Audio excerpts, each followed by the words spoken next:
영국 런던의 어느 컴컴한 골목길. 저는 건달이 되기 위해서 태어난 남자입니다. 보스가 영국 전역을 제패하고 나아가 전 세계를 제패하는 그날까지 열심히 달리겠습니다. 이곳에는 다소 생김새가 험악하고 행동이 껄렁껄렁한 영국 남자가 조직의 보스로 보이는 남자에게 충성을 맹세하고 있습니다. 그의 말대로 하루하루 조직을 위해 솔선수범을 보여주던 영국 남자는 조직의 보스에게 신임을 얻게 되고 은밀한 제안을 받게 되는데요.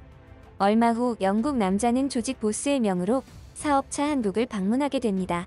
언뜻 보기에는 젠틀한 정장 차림의 영국 남자는 한국에서도 건달 특유의 언행을 참지 못한 듯 거침없고 불량한 모습을 한껏 뽐내고 있습니다. 그런데 이 영국 남성은 갑작스럽게 한국인 노인에게 습격당하며 큰 충격을 받게 되었고 그의 인생은 완전히 뒤바뀌었다고 합니다. 도대체 그는 한국에서 무슨 일을 겪은 것일까요? 안녕하세요. 저는 영국에서 다소 불건전한 일들을 하면서 살아가는 헨리 로빈슨이라고 합니다. 제가 이쪽 길을 걷게 된 경위는 다소 어릴 적부터 자연스럽게 겪게 된 불운과도 연관이 깊다고 할 수 있겠습니다.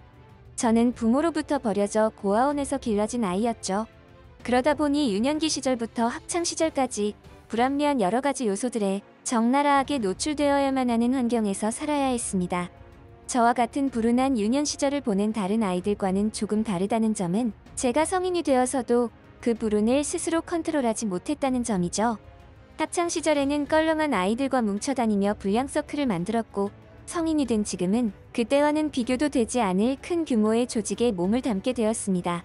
언뜻 보기에는 청렴한 사업체로 보이지만 그 실상을 들여다보면 각종 불법적인 일들로 수입을 벌어들이는 그런 곳이었습니다.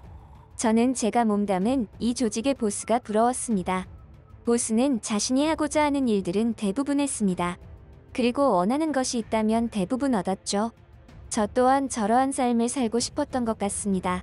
사나이로 태어났으면 저 정도의 인생은 살아보고 떠나야 한다고 생각했죠. 일단은 보스의 자리까지 올라가기 위해서는 조직에서 원하는 것들을 해내고 인정을 받아야만 했습니다. 저는 어떤 일이든 조직의 인정을 받기 위해서라면 그게 무슨 일이든 해낼 자신이 있었습니다. 그 일들이 있기 전까지는 말이죠.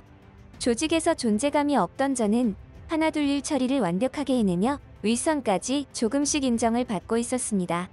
어느 순간부터는 제 밑에도 동생들이 생기고 있었죠. 그러다 보니 위에서는 저를 호출하는 일이 잦았습니다. 그러던 어느 날 처음으로 보스에게 직접적인 호출을 받았고 보스는 저에게 사업차 한국이라는 동양국가에 방문하기를 지시했습니다. 저는 이것이 일생일대의 기회라는 것을 본능적으로 직감할 수 있었죠. 이번 일을 무사히 해낸다면 조직에서 한 자리 꿰차는 것은 일도 아닐 것이라 생각했습니다. 욕심이 생기더군요. 그래서 한국에 대해서 밑에 있는 조직 부하에게 한국이라는 나라에 대해서 조사를 해오라고 시켰습니다. 그곳이 어떤 나라이든 상관은 없었지만 그래도 조금은 알아두는 게 제 일에도 좋을 것이라 판단했기 때문이죠. 그런데 이게 웬걸. 한국이라는 나라는 아직 전쟁이 끝나지도 않은 휴전 국가였습니다. 이거 괜찮은 걸까? 제가 깡패인데 별 걱정을 다 한다고 생각할지도 모르겠지만 보스의 자리에도 올라서 보지 못하고 그런 외국에서 불의의 사고로 생을 마감한다면 억울하지 않겠습니까? 단지 그뿐이었습니다.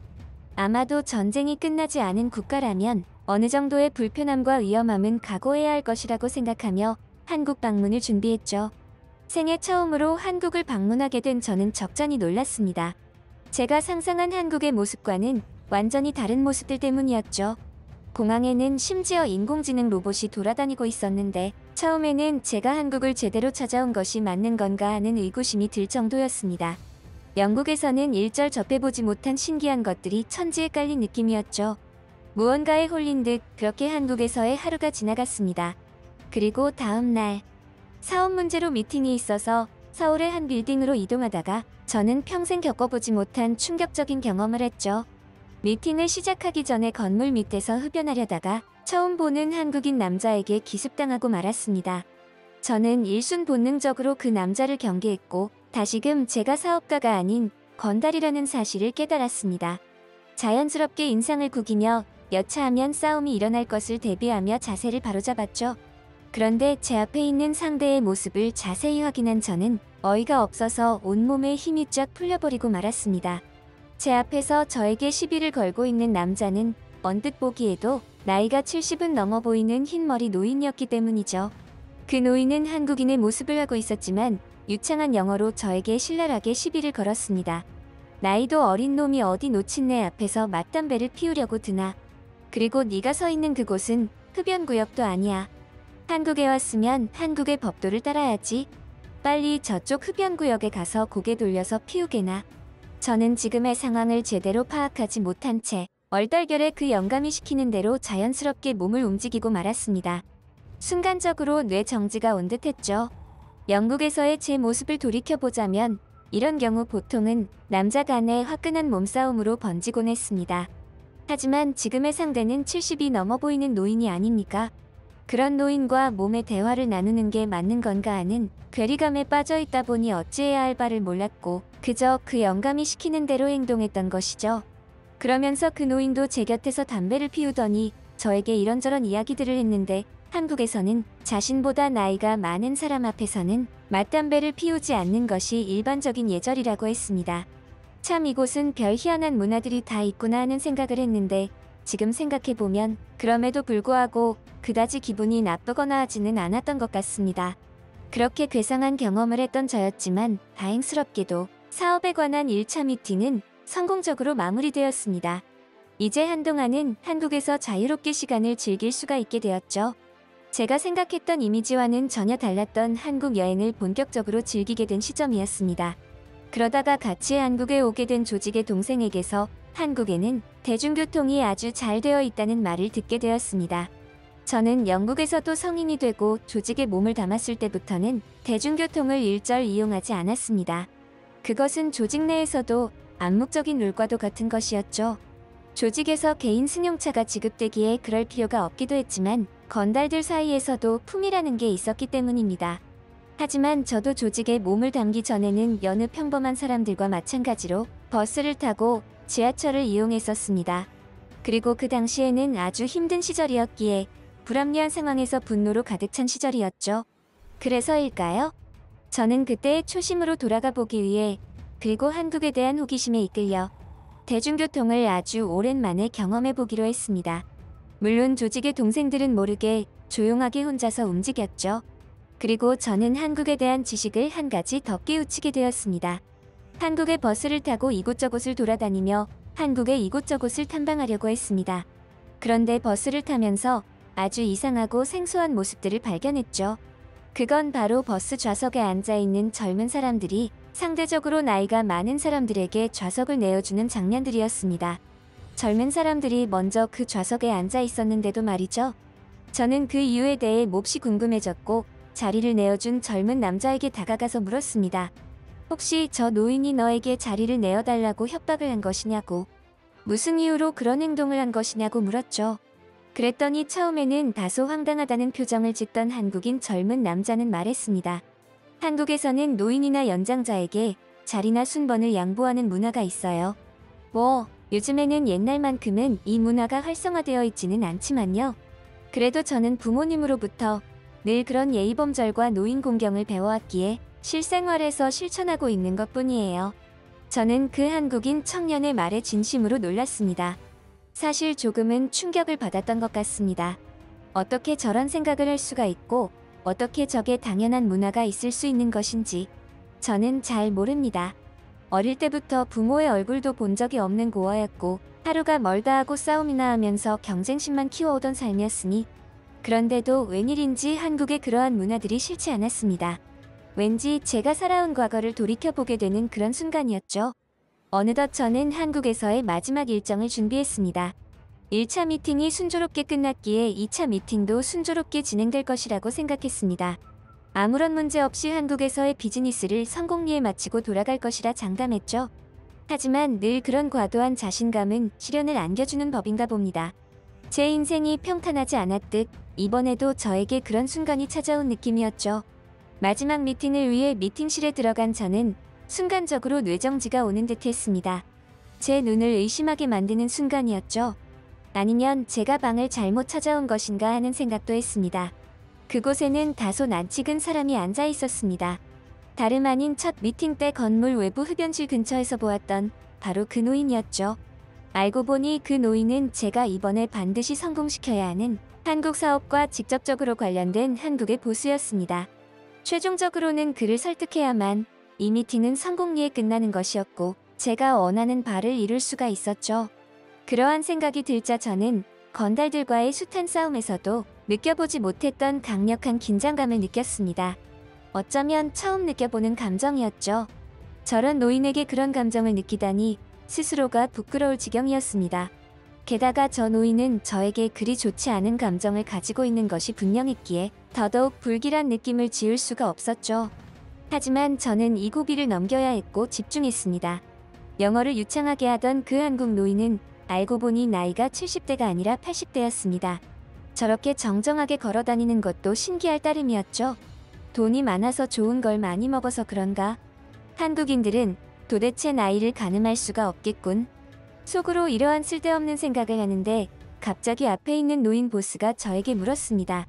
그래, 한국에 있으면서 무엇을 배웠는가? 저는 그 물음에 답하지 못했습니다. 그 말이 의미하는 바를 정확히 이해하지 못했기도 했지만 직설적으로 제가 이곳에서 무언가를 배운다는 생각은 전혀 하지 않았기에 그랬죠. 하지만 그 말 한마디는 저에게 많은 생각을 하게끔 했습니다. 한국에서의 생활뿐만 아니라 제가 살아온 전반적인 기억들까지. 그날 저는 한국인 노인 보스와 많은 이야기를 나누었습니다. 미팅은 무사히 끝났음에도 사적인 대화들로 이어지며 오랜 시간 그분과 시간을 보냈죠. 왜일까요? 저는 그분에게서 평생 느껴보지 못했던 부모에 대한 감정이라도 느낀 것일까요? 그것까지는 사실 잘 모르겠습니다. 한국 보스는 저에게 특이한 제안을 했습니다. 자신과 함께 식사를 한 끼 하자는 제안이었죠. 저야 나쁠 것 없는 제안이었기에 흔쾌히 승낙했습니다. 이미 저는 한국에서의 비즈니스를 성공리에 마쳤으니 영국으로 돌아가면 조직의 중요한 자리에 일임될 것이라는 기대감도 있었던 들뜬 상태였죠. 한국 보스와의 식사 자리에서 저는 특이한 이야기를 들었습니다. 한국 보스는 오늘은 내가 특별히 자네에게 한턱 내지 라며 식사와 술을 대접하겠다 했습니다. 저는 그 이유를 물었고 돌아온 그의 답변에 저는 크게 충격을 받았죠. 사실 오늘이 내 마누라 기일이네. 나보다 먼저 갔지만 병원에서 죽을 거라던 날짜보다 20년은 좋게 더 살았으니 그게 호상이 아니고 뭔가. 아, 자네는 잘 모르겠지? 한국에는 그런 문화가 있다네. 좋은 일이 있는 사람이 주변 사람에게 이런 식으로 한턱을 내는 문화 말이야. 나는 내 마누라가 보고 싶을 때마다 이 식당을 찾는다네. 생전에 같이 자주 오던 곳이기도 하고. 그런 말을 이어가던 한국 보스의 눈가가 왠지 촉촉해지는 느낌이 들었습니다. 대체 이 한국 보스의 정체는 뭘까? 그리고 한국이라는 곳은 도대체 어떤 나라일까? 생전 처음 듣는 특이한 문화들이 질비한데 싫지 않았습니다. 그리고 한국 보스는 겉으로 보이는 모습은 아주 강하고 신경질적으로 보였지만 그 내면만은 그렇지 않았죠. 이런 것이 진정한 보스의 모습이 아닐까 하는 생각마저 드는 순간이었습니다. 저는 그날 이후로 영국에 돌아왔고 제가 몸담고 있었던 조직에서 발을 뺐습니다. 처음에는 조직에서 발을 뺀다는 저에게 갖은 협박과 회유들이 있었지만 저는 흔들리지 않았죠. 영국에 있는 보스에 대한 존경심과 신뢰가 한국의 보스를 만나게 되면서 바람처럼 사라지고 말았습니다. 제가 진정으로 원하던 것은 영국에서의 건달 생활이 아니라는 것을 깨달았죠. 그래서 지금은 건달 생활을 청산하고 영국에서 청소부 일을 시작했습니다. 물론 직원이 아닌 사업으로 시작한 일이었죠. 제가 얼마나 열심히 하느냐에 따라서 결과가 돌아오는 이 일은 저에게 굉장한 삶의 긍정적인 에너지 원동력을 가져다 주었습니다.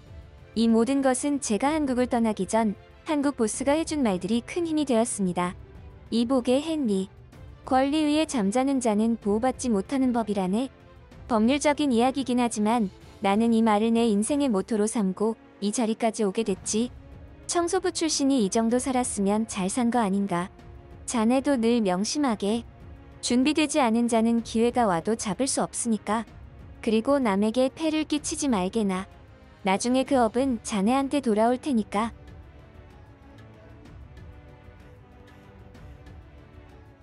대한민국 부산의 어느 식당. 이곳에는 젊은 미국 여성이 소심한 표정과 행동으로 조심스럽게 음식을 주문합니다. 이윽고 주문한 메뉴가 테이블에 놓이자 이번에도 아주 조심스럽게 그 음식을 음미하기 시작하는데요. 혼자서 한참을 식사하던 미국 여성에게 갑자기 주변에 있던 중년의 한국 아저씨들이 껄껄 웃기 시작합니다. 그리고 미국 여성에게 다가가 정체를 알 수 없는 무언가를 건네는데요. 그러자 갑자기 미국 여성은 안색이 어두워지며 표정이 서서히 일그러지기 시작합니다. 그리고 잠시 후 그 식당을 나온 미국 여성은 호텔로 향하다가 한국인 중년 아저씨에게 미행당하게 되고 곧이어 충격적인 경험을 당했다고 합니다. 도대체 그녀는 한국에서 무슨 경험을 했던 것일까요? 안녕하세요. 저는 미국에서 데이터 분석가로 근무 중인 에밀리라고 합니다. 제가 오늘 많은 분께 저의 이야기를 말씀드리고자 결심한 이유는 다름 아닌 한국에서 겪은 충격적인 일을 알리기 위해서입니다. 저는 어린 시절부터 지금까지 타인의 부탁을 거절하지 못하는 아주 소심한 사람이었습니다. 그러다 보니 본의 아니게 겪지 않아도 될 이런저런 피해를 보게 되었고 그로 인해 스트레스가 이만저만이 아니었죠. 저는 늘 이런 저의 소심한 성격을 고쳐보려는 생각을 지니고 있었지만 그것을 실행으로 옮기는 것은 전혀 다른 문제였습니다. 성격이라는 것이 그렇게 쉽게 바뀌는 것이 아니란 걸 잘 알고 있었죠. 그러다가 저는 현실을 회피하기 위해 드라마나 영화를 보는 것에 매몰되었습니다. 그것이 곧 저의 유일한 취미가 되었죠. 그런데 어느 날부터인가 저는 한국의 드라마와 영화들이 저의 주된 관심사가 되었습니다. 한국의 드라마들은 재미도 있었지만 무엇보다 배울 것이 있는 부분들이 많았습니다. 지식적으로나 마인드 부분 등 두루두루 말이에요. 그러다가 한 드라마에서 저는 크게 감동하였습니다. 주인공이 한 멘트였는데 저는 그 말을 듣고 주인공이 저에게 직접 이야기하고 있다는 착각마저 들게 했죠. 네가 그 정도로 괴롭다면 이렇게 해봐. 조금만 이기적으로 생각해보는 거지. 모든 것을 타인이 아니라 너 스스로를 기준으로 생각하라는 거야. 그 말은 드라마 속의 주인공이 저에게 기회를 주는 듯 했습니다. 언제까지 그런 식으로 의미 없는 인생, 스트레스 받아가며 살 거야? 라고 되묻는 듯 했죠. 그러던 어느 날 회사에서 중요한 프레젠테이션을 맡게 되었습니다. 이번에야말로 회사에서 능력을 인정받고 연봉을 올릴 절호의 기회라 생각했습니다. 무엇보다 저의 소심한 성격을 개조할 계기가 되어줄 것이라 여겼죠. 이번 프레젠테이션을 위해서 많은 시뮬레이션을 했고 또 프레젠테이션 대본을 달달 외울 정도로 반복하고 또 반복했습니다. 마침내 프레젠테이션 할 시간이 다가왔고 저는 그때부터 심장이 미친 듯 쿵쾅거리기 시작했습니다. 온몸에는 식은땀이 비오듯 흘러내렸죠. 심지어 사람들 앞에 섰을 때는 온몸에 벌레가 기어다니는 듯한 느낌마저 들었습니다. 극도의 긴장감으로 여태까지 달달 외우던 대본은 단 한 자도 생각나지 않았습니다. 저는 그렇게 기회를 스스로 버린 셈이 되었죠. 저는 정말이지 아무짝에도 쓸모없는 인간이라는 생각이 들었습니다. 사람들 앞에만 서면 아무 말도 못하고 제 일과 생활이 먼저가 아닌 타인의 부탁이 먼저가 되어버리는 인생. 이것은 더 이상 저의 인생이 아니었습니다. 저는 제 인생을 살고 있는 게 아니었어요. 그저 살아가니 살아갈 뿐이었고 남들에게 밉보이고 싶지 않은 삶일 뿐이었죠. 그렇게 저는 회사에서 다시 한번 실패를 맛보고 집으로 돌아왔습니다. 잘리지 않은 것에 감사해야 하나 싶은 심정이었죠. 어쩌면 지금쯤 회사 내부에서는 저를 해고하기 위해 구실을 만들어내고 있을지도 몰랐습니다. 그런 와중에 저는 다시 한번 집에 돌아와 컴퓨터를 켰고 일상으로의 회피를 시도했습니다. 오늘은 왠지 길게 이어지는 드라마는 땡기지 않아 러닝타임 2시간짜리 영화를 보았습니다. 늘 저에게 흥미와 재미를 주는 한국 영화였지만 오늘만큼은 집중이 되지 않았죠. 자신에게 너무나 한심한 마음이 들었습니다. 그러다 보니 제가 하는 모든 행동이 못마땅하다고 생각했죠. 스스로 자책하며 나는 왜 이렇게 쓸모없는 성격으로 태어났을까? 이렇게 살아가는 게 과연 나한테 무슨 의미가 있을까? 5만 가지 생각이 다 들었습니다. 아무도 저에게 쓸모없는 인간이라고 하지 않았지만 누구나 마음속으로는 저를 그렇게 바라볼 것이라고 생각했죠. 저는 그렇게 시간이 지날수록 스스로를 병들게 했습니다. 똑같은 삶을 반복하며 의미 없는 생활을 이어갔습니다. 이제는 스스로 소심함을 벗어던지려는 조금의 노력조차 하지 않게 되었죠. 노력이라는 것은 결과를 기대하며 하는 것이 일반적입니다. 그런데 저는 단 한 번도 노력의 결실을 맛본 적이 없는 사람이었죠. 그러니 자연스럽게 노력이라는 것이 저에게는 통하지 않는다고 생각했던 것입니다. 또다시 저는 현실로의 회피를 위해 한국과 관련된 영상 콘텐츠에 의지했습니다. 이번에는 한국의 사람들이 살아가는 다큐멘터리 형식의 콘텐츠를 보게 되었어요.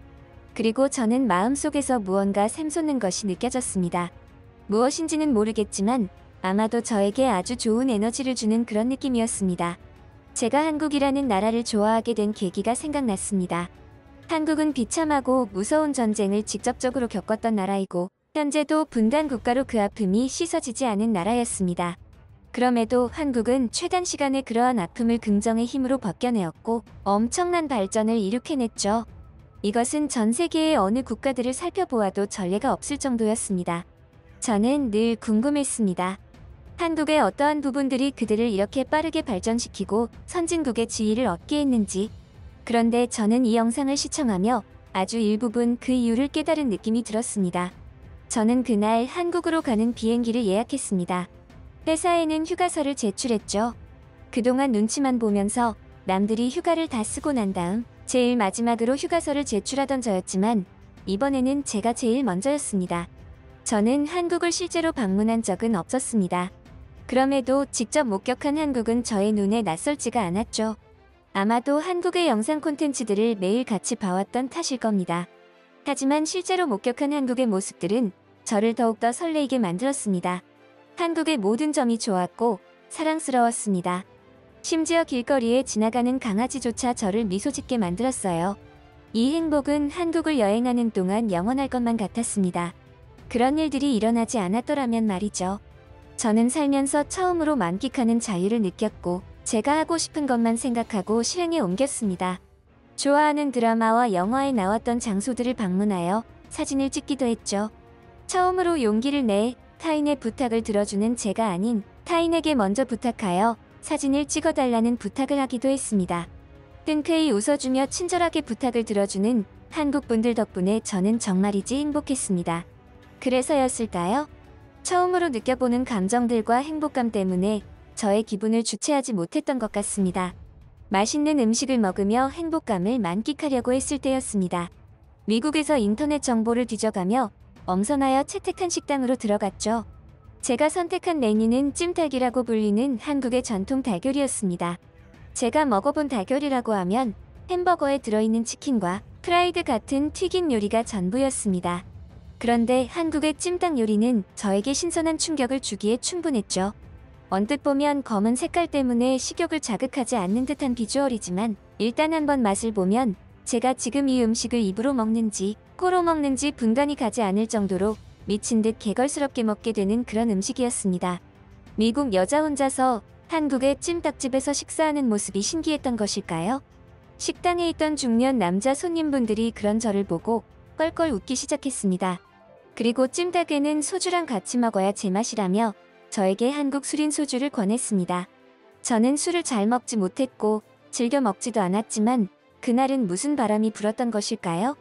아저씨들이 저에게 소주를 한 잔씩 권하기 시작했습니다. 처음에는 그냥 맛이나 보자는 식으로 먹었는데 먹다 보니 여러 잔을 받아먹고 있는 저를 발견했죠. 과연 아저씨들의 말씀대로 쌉싸름한 소주의 맛과 달큰하고 짭조름한 찜닭의 맛이 어우러져 그 궁합이 예술이었습니다.